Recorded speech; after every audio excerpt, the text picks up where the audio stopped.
Test 3. You will hear a number of different recordings and you will have to answer questions on what you hear.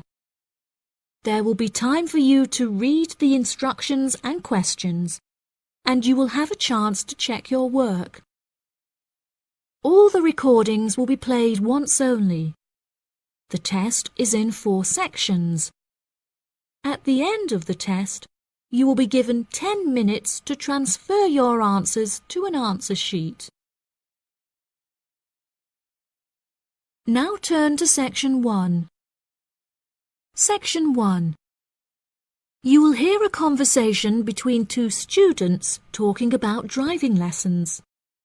First, you have some time to look at questions 1 to 5.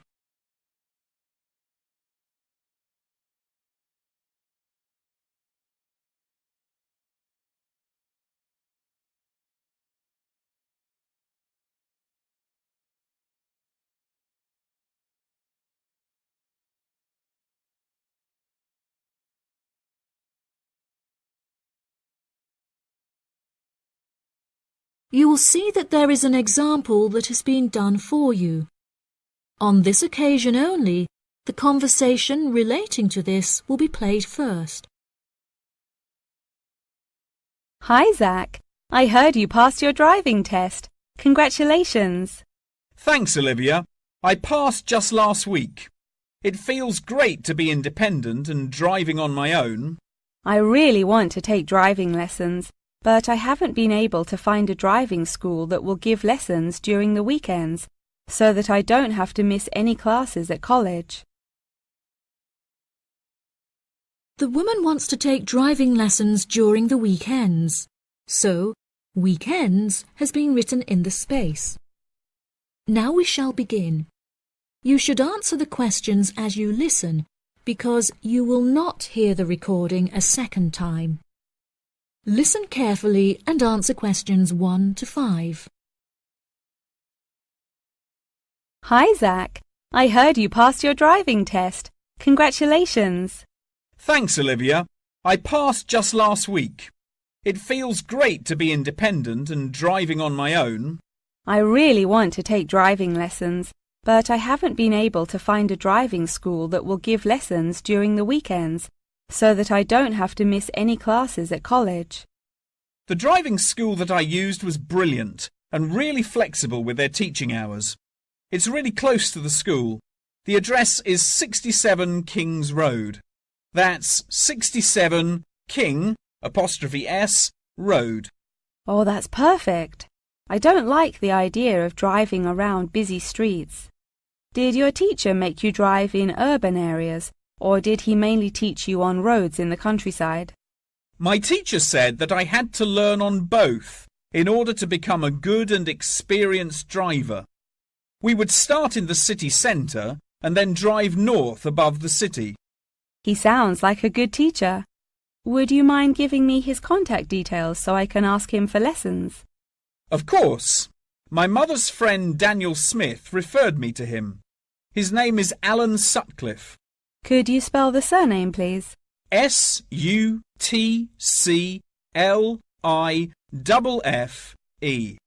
Thanks for helping me out. I'll give him a call tomorrow. I don't know if I should learn in a manual or automatic car. How do I decide? I wasn't sure which type of car to learn in either. In the end, I chose to learn in a manual car, because once you've learnt how to drive manually, you can drive automatic as well. Most cars on the road are automatic nowadays. OK, I think I'll learn with a manual car too then. Hopefully the teacher will be able to give me lessons in the evenings after school. It would be much better if you take the lessons during the day. It will be far easier for you to learn when there is enough daylight to clearly see everything going on around you. But you need to be an experienced driver to drive safely at night. How frustrating. I was hoping I wouldn't have to take lessons during the weekends. You're right, though. Safety comes first. Before you hear the rest of the conversation, you have some time to look at questions 6 to 10.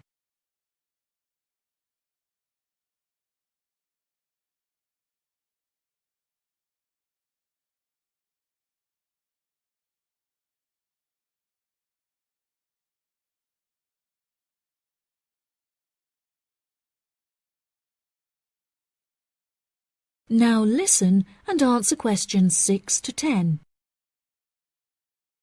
Speaking of safety, you should wait until summer to start learning. It's really difficult and dangerous to drive in the wind and rain as a learner, so you should definitely wait until the weather is sunny and dry. OK, that's perfect actually. It will give me some time to save up some money to pay for the lessons. Tell me about it. I had to work for months before I had enough money saved up. It was worth all the work when I finally got my driving licence, though. The whole process is so expensive.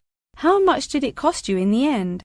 Well, each half-hour lesson cost $30, and then the final test cost $50. In total, it cost me about $300. Gosh, it's pretty expensive. How did you find the test? Was it really difficult? No, it wasn't too bad, and the man was really calm and friendly. I knew that I would have to perform 2 parking manoeuvres during the test, so I practiced them a lot beforehand, and that really helped. The test used to last 40 minutes, but it changed a bit. For the first 20 minutes of the test, he gave me directions, and I had to just drive around, and then the last 10 minutes was for demonstrating the manoeuvres. So the test is 30 minutes in total. OK, great. I'll remember that. Do you have any more advice? It's really good to practice driving a lot outside of driving lessons as well. Whenever my parents were running errands on the weekends, I would offer to drive them. My driving teacher also told me to buy a notebook to write down everything that I've learnt in it, like a diary. Ha! That sounds boring, but I'll do it if it helps. I found it really useful. Before my test, I read through everything I had written down, and it reminded me of a lot of things that I had forgotten about. It's really helpful for the theory test as well, because there's so much information to remember for it. That's great, Zach. Thanks for your help. No problem. See you at school. Bye. That is the end of section 1. You now have half a minute to check your answers.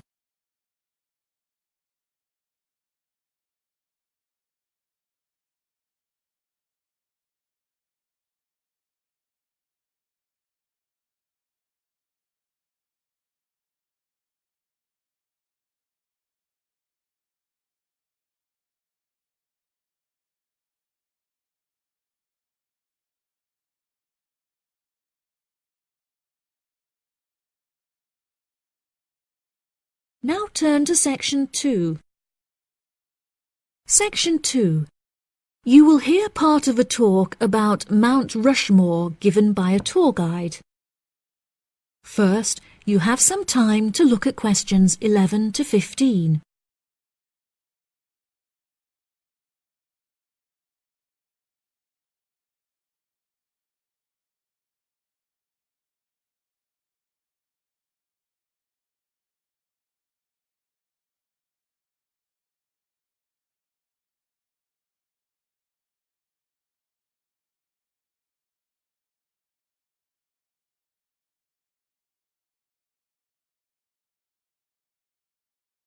Now listen carefully and answer questions 11 to 15. Good morning, everybody, and welcome to Mount Rushmore. To start your visit, I'm just going to give you a brief account of the history of the memorial before letting you roam about on your own. I won't keep you long, okay? Mount Rushmore is South Dakota's top tourist attraction and features the heads of 4 United States presidents: George Washington, Thomas Jefferson, Theodore Roosevelt, and Abraham Lincoln. Each head is 18 meters tall, which is taller than the heights of 11 people combined. The sculptor initially wanted to depict the presidents from head to waist, but due to a lack of funding, the construction had to stop before this vision could be realized. In total, it cost the government $1 million to sculpt the heads at Mount Rushmore. Before the construction of the presidents' heads, the mountain was just bare rock and forest attracting only a few hikers a year. The new carving at Mount Rushmore has become an iconic symbol of presidential greatness and has appeared in works of fiction and other popular works. The sculpture has also worked perfectly as a way to develop tourism, which was its intended purpose, and now attracts over 2 million people a year. The original plan was to carve the president's faces into the granite pillars known as the Needles. However, the sculptor soon realised that these rocks were too eroded and delicate to support such a large sculpture. Instead, he chose to locate the carving at Mount Rushmore due to its grand appearance and brightly lit rock faces that experience maximum exposure to sunlight throughout the day as a result of the southeast orientation. Upon seeing Mount Rushmore, the sculptor declared, "America will march along that skyline." The name of Mount Rushmore also has an interesting history. The location was originally known as the Six Grandfathers. However, during an expedition in 1885, the mountain was renamed after Charles E. Rushmore, a prominent New York lawyer who joked that his annual treks to the mountain had earned him the right to have it named after him. 40 years after the mountain was renamed, Charles E. Rushmore donated $5,000 towards the sculpting of the president's heads, the largest single contribution. In 1927, the construction works started and 7 years later was complete with no fatalities. So that's the history for you. If you'd like any more information, please feel free to ask me questions, or you can soak up the information from our fantastic guidebook. Before you hear the rest of the talk, you have some time to look at questions 16 to 20.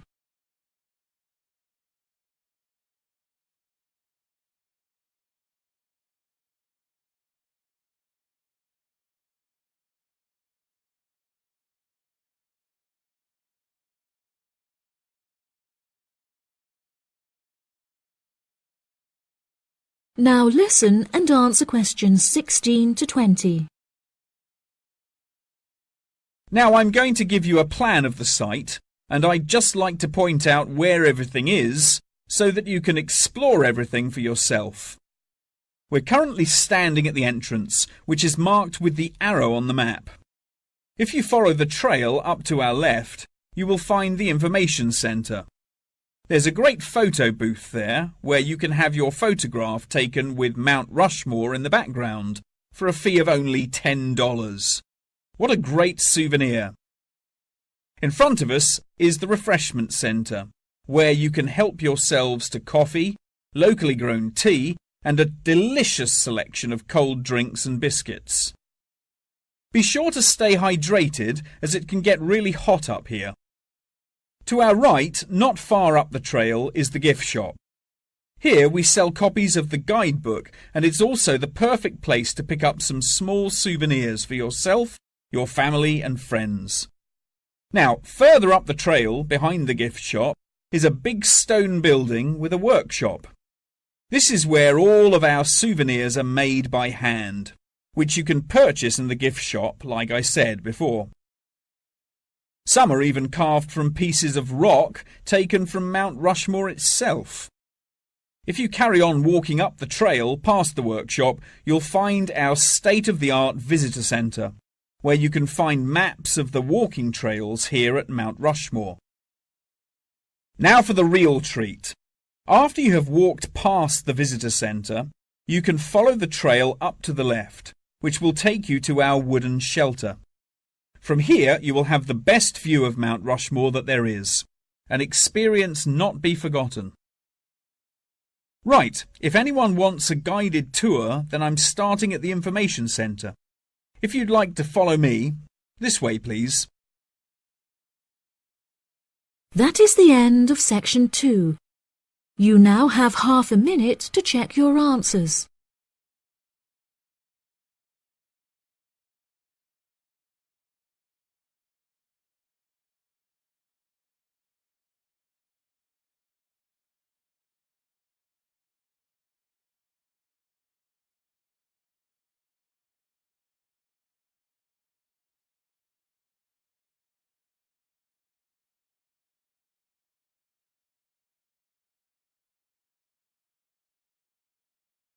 Now turn to Section 3.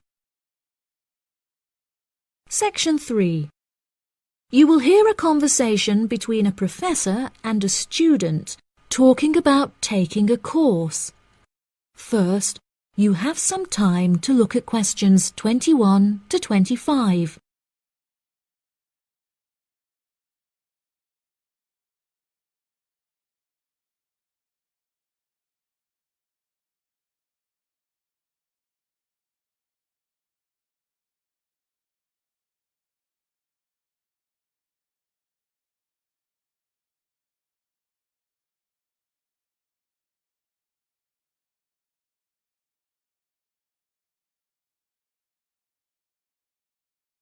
Now listen carefully and answer questions 21 to 25.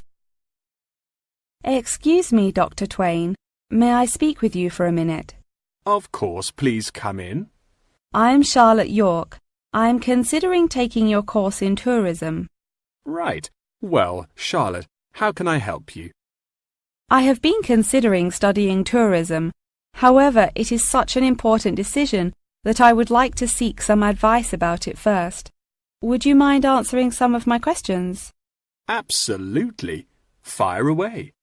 Well, I have been discussing courses with my parents, and they are concerned that I will not be able to get a well-paid job with a degree in tourism.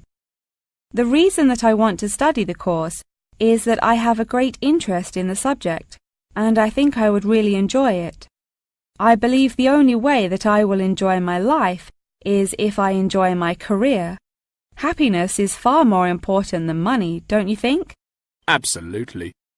I would much rather be happy and poor rather than rich and miserable. Money cannot buy you happiness. I'm glad you agree. You needn't worry about money, Charlotte.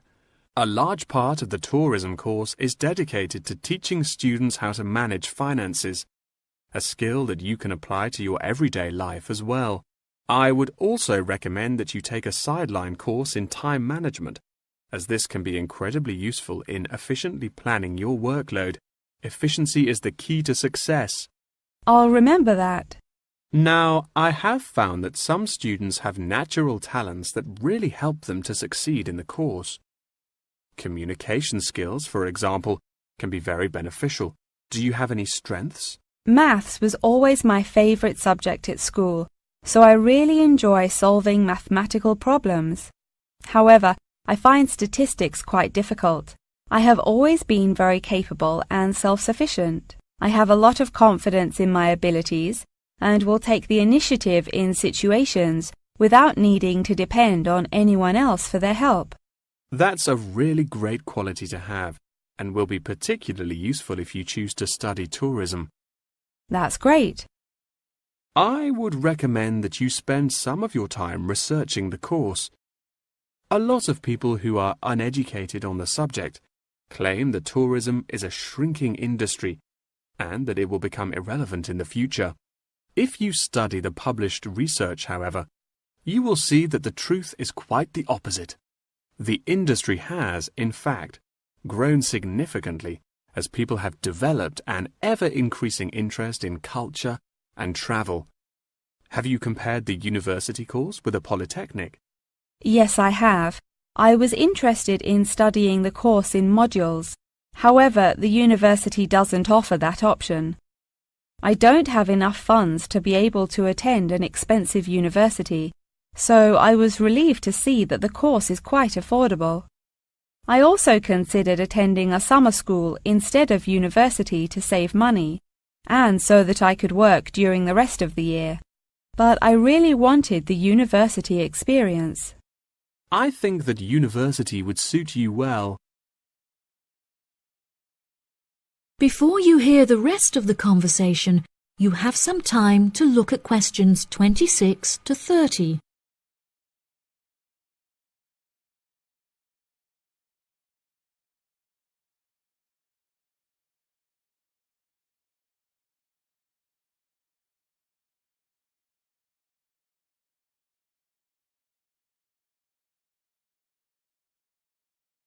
Now listen and answer questions 26 to 30. Now, What about the courses? Are you interested in any of the other subjects on offer? I have looked at a few. I was interested in travel and business as it sounds similar to tourism. That is really worth learning. However, be aware that it is difficult and will demand a lot of your time. Okay, that's good to know. You might find that Japanese is an interesting course and it will teach you valuable skills in speaking the language. Personally, it's not bad and could be of some help, but not that much. Okay, Japanese. Got that. What about medical care? Well, if you have time, the course will teach you a lot about curing diseases and illnesses or dealing with injuries outside, although it's not essential. So, okay, if it's useful, I'll take it. If you enjoy using technology and are worried about fulfilling the entry requirements, computing is very relaxed about the skills that applicants must possess. I'm terrible with computers, so I'm not sure that I would enjoy that course. How about public relations? Yes, I would recommend that course. It would be related to entering the tourism industry, as it will educate you on how to approach clients and develop associations with them. That's great. Thank you so much for your help. That is the end of section 3. You now have half a minute to check your answers.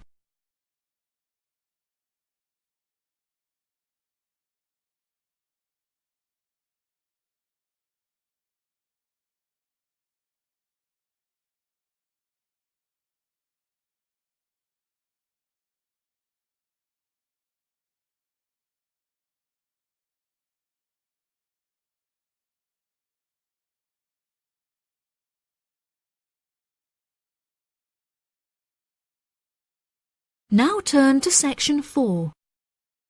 Section 4. You will hear a talk about the practice of company outsourcing. First, you have some time to look at questions 31 to 40.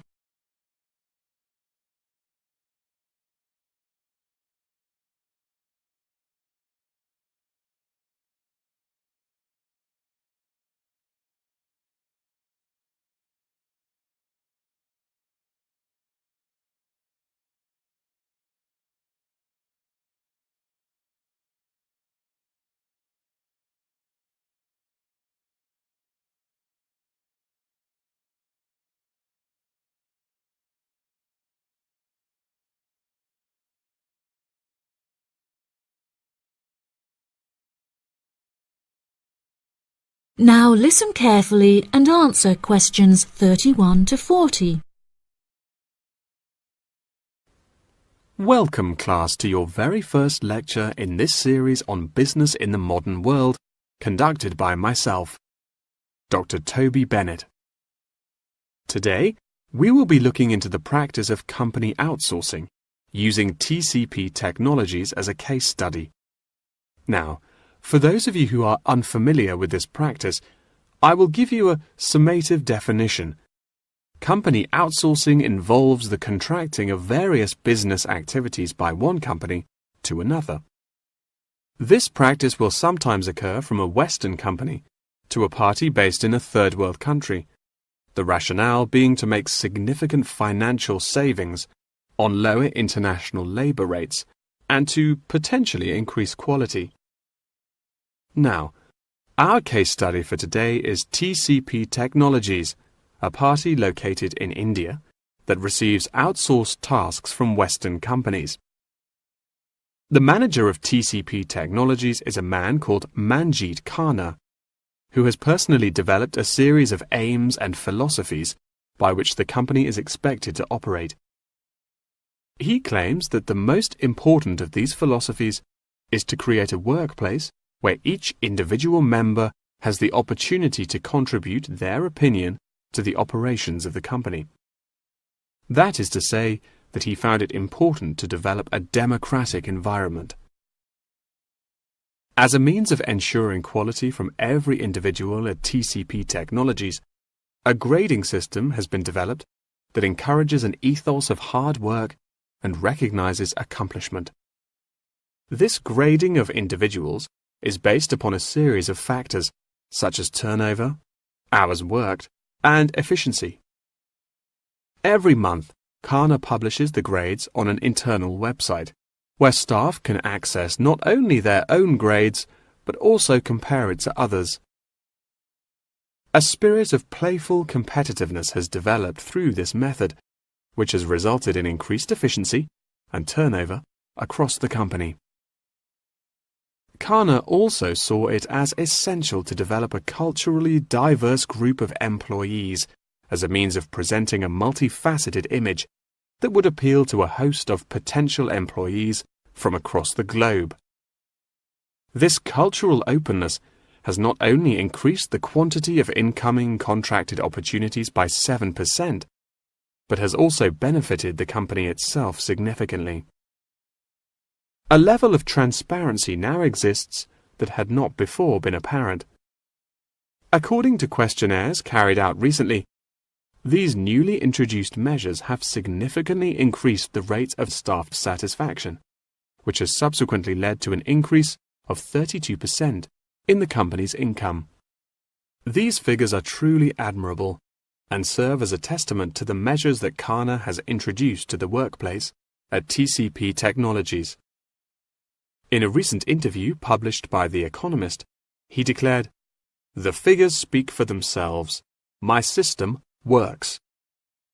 When asked if he had any advice for companies on methods they could employ to streamline workflow and increase turnover, he replied, "It's simple, really. A company must see itself not as one entity comprised of nameless components, but instead as a living organism composed of cells, each one essential to the functioning of the whole. I suggest that the motto by which your management operates will be Employee First."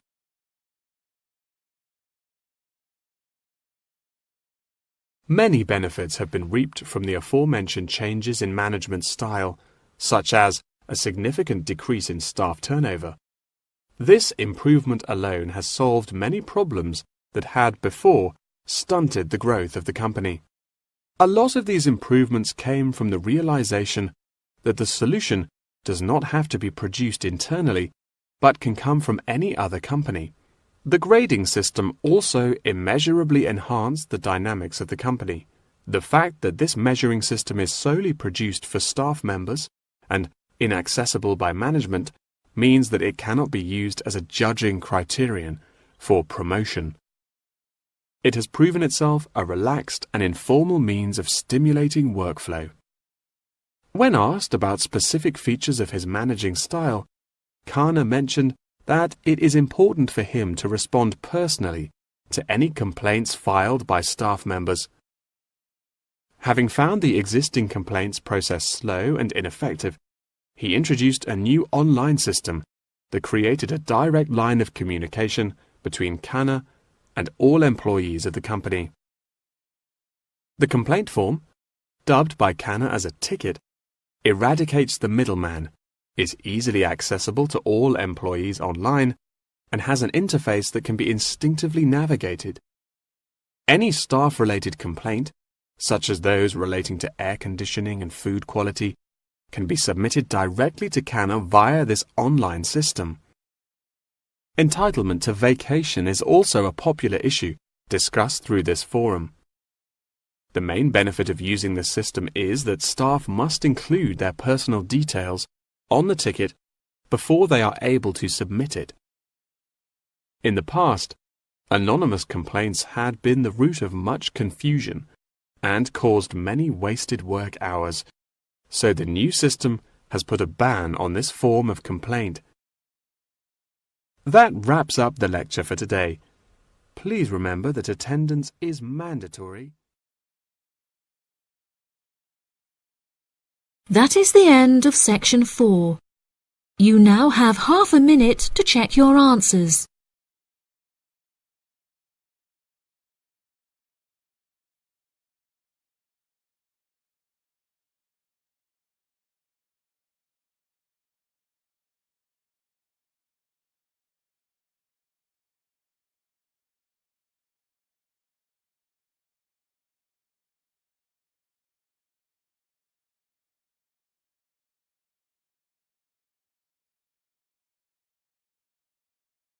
That is the end of the listening test.